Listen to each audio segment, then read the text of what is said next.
Hi hello नमस्ते, मी मनीषा पुन्हा एकदा आपल्या नवीन ब्लॉगमध्ये तुम्हा सर्वांचं मनापासून स्वागत करते।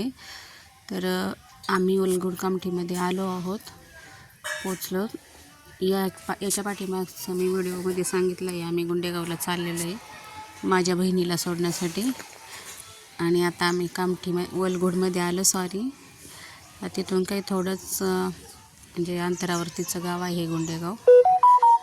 तर हे बघा, हे छोटंसं गाव आणि रस्ते तर इकडं इतके सुमसाम आहेत, पाहू शकता। डोंगराळ भाग आहे पूर्ण, मोठे मोठे दगडं, घनदाट झाडी दिसत असेल तुम्हाला।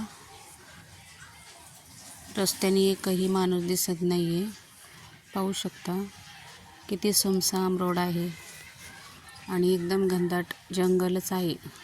झाडी तर एवढी दाट आहे, पाहू शकता। आणि रोडवरती माणूसच नाही आहे। आता आम्ही तिच्या गावाच्या जवळ आलेलो होतो, तर गाडीमध्ये आमच्या गप्पा चालल्या होत्या। आमच्या पिलीला चिडवत होते मामा तिचे, माझी भावाची मुलगी छोटीशी, तिला। तर आवाज येत असेल तुम्हाला, त्याला इग्नोर करा। घरात मुलींचं चाललेलं आहे भांडे वगैरे धुवायचं काम।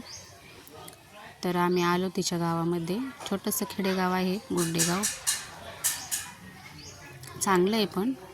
आणि इकडं लक्ष्मीचं मंदिर आहे छोटंसं बांधलेलं, तिथं खूप माणसं बसलेली होती। संध्याकाळचा टाईम झालेला होता, 6 वाजलेले होते। आणि जवळच तिथून तिचं घर आहे, तिच्या जावेचं हे पाय सफेद गाडी दिसते, तिथं जायचं होतं आम्हाला। आम्ही काही तिथं थांबणार नव्हतो जास्त वेळ, तरी बांगड्या वगैरे भरून गेलो। थांब म्हणत होते पाहुणे, पण आम्ही काही थांबलो नाही। आणि हे नंतर आम्ही कोळगावच्या मार्गे चाललो होतो। घनदाट झाडी दिसते तुम्हाला कोळगावच्या मार्गे। तर खूप असं वातावरण पण निसर्गरम्य छान वाटत होतं। पण हे आमचं कोळगाव आलं। तर हा माझा छोटासा ब्लॉग तुम्हाला कसा वाटला हे कमेंट करून नक्की सांगा। व्हिडिओ आवडल्यास लाईक शेअर सबस्क्राईब करा। पुन्हा भेटू अशाच एका नवीन व्हिडिओसोबत, तोपर्यंत बाय।